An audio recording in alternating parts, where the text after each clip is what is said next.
Medical కాలేజీల విషయంలో YCP నేతలు అనుకున్నది ఒకటి, జరిగింది మరొకటి. తమ హయాంలో నిర్మించిన వైద్య కళాశాలల్ని కూటమి ప్రభుత్వం ప్రైవేటు పరం చేస్తోందని చెప్పి చివరికి తిప్పలు తెచ్చుకుంది. తాము చేసింది ఫేక్ ప్రచారమని వారంతట వారే నిరూపించి అభాసుపాలయ్యారు. మెడికల్ కాలేజీల విషయంలో వైసీపీ దుష్ప్రచారంపై ఇన్సైడ్ స్టోరీ.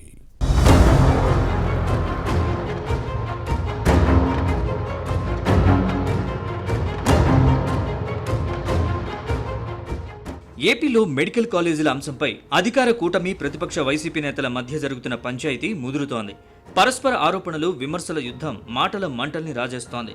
పేదలకు మెరుగైన వైద్యం అందించాలన్న సంకల్పంతో తమ హయాంలో ఏర్పాటు చేసిన 17 మెడికల్ కాలేజీలను కూటమి ప్రభుత్వం ప్రైవేట్ పరం చేస్తోందన్నది ఫ్యాన్ పార్టీ నేతల వాదన. ప్రభుత్వం ప్రైవేట్ భాగస్వామ్యంలోకి వెళితే పేద మధ్యతరగతి విద్యార్థులకు నష్టం జరుగుతుందని గుండెలు బాదుకుంటున్నారు. అధికారంలో ఉన్నప్పుడు ఈ వర్గాల్ని ఏదో ఉద్ధరించినట్లు ఇప్పుడు మొసలి కన్నీరు కారుస్తున్నారు. మెడికల్ కాలేజీలపై తాము చేస్తున్న ప్రచారం వాస్తవం కాదన్న విషయం వైసీపీ నేతలకు తెలుసు. అయినా ఆత్మవంచనకు పాల్పడుతున్నారు. అబద్ధాలు చెబుతున్నామన్న అంశం వారి అంతరాత్మకు తెలుసు. కొన్ని మెడికల్ కాలేజీల నిర్మాణం పునాది రాళ్ల దశలోనే ఉందని, మరికొన్ని మొండి గోడలతోనూ పిల్లర్స్ వేసి వదిలేశారని టీడీపీ చెబుతోంది.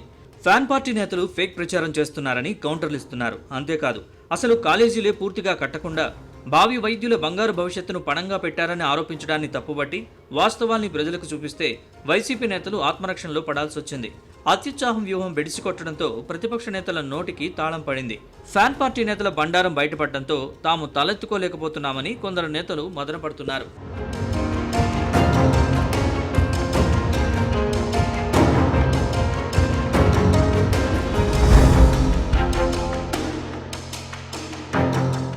అయితే ఉమ్మడి విశాఖలో YCP trouble shooter Gudivada Amarnath టీడీపీకి స్ట్రాంగ్ కౌంటర్ ఇవ్వాలని ప్రయత్నించి అభాసుపాలయ్యారు. అనకాపల్లి జిల్లా నర్సీపట్నం మెడికల్ కాలేజీని ఫ్యాన్ పార్టీ నేతలు పరిశీలించారు. నిర్మాణ దశలోనే ఆగిపోయిన మొండిగోడలు, పిల్లర్లని చూసి కంగుతిన్నారు. తామే పూర్తి చేసినట్లు బిల్డప్ ఇవ్వడం విమర్శలకు తావిచ్చింది. వీరి హడావుడంతా మీడియాలో ప్రసారం కావడంతో పరువు పోయిందని సొంత పార్టీ నేతలే కామెంట్స్ చేయడం గమనించదగ్గ విషయం. తమ పార్టీ నేతల అత్యుత్సాహం అనర్థాలకు దారితీసిందని గుసగుసలాడుకుంటున్నారు. నర్సీపట్నం మెడికల్ కాలేజీని తాము నిర్మించామని దబాయించిన నేతలు వాస్తవాల్ని పరిశీలించిన తర్వాత తలదించుకోవాల్సి వచ్చింది.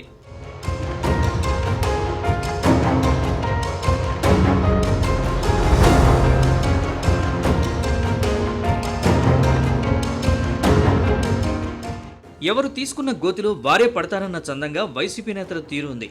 మొండిగోడలు, తుప్పుపట్టిన ఇనుప సామాగ్రిని జనానికి చూపించిన మాజీ మంత్రి గుడివాడ అమర్నాథ్కు టీడీపీ నేతలు కృతజ్ఞతలు చెప్పారు. ప్రతి జిల్లాలో పార్టీ కార్యాలయాన్ని మైసూర్ మహారాజా ప్యాలెస్ని తలపించేలా నిర్మించిన వైసీపీ మెడికల్ కాలేజీలను పూర్తిగా విస్మరించింది. అవాస్తవాల్ని చెబితే ప్రజలు నమ్ముతారని భ్రమపడింది. సూది కోసం సోదికెళ్తే పాతవి ఏవేవో బయటపడ్డట్లుంది వైసీపీ నేతల వ్యవహారం. మెడికల్ కాలేజీల అంశం ఫ్యాన్ పార్టీ ఇమేజ్ని బాగానే డ్యామేజ్ చేసింది. నష్ట నివారణకు ఎన్ని చర్యలు తీసుకున్నా పార్టీని ప్రజలు నమ్మే పరిస్థితి లేదని అంటారు. పార్టీ పెద్దలు ఎందుకు ఇలా చేస్తున్నారో అర్థం కావడం లేదని క్యాడర్ ఆవేదన వ్యక్తం చేస్తోంది. ఈ డ్యామేజ్ నుంచి వైసీపీ ఎలా బయటపడుతుందో చూడాలి.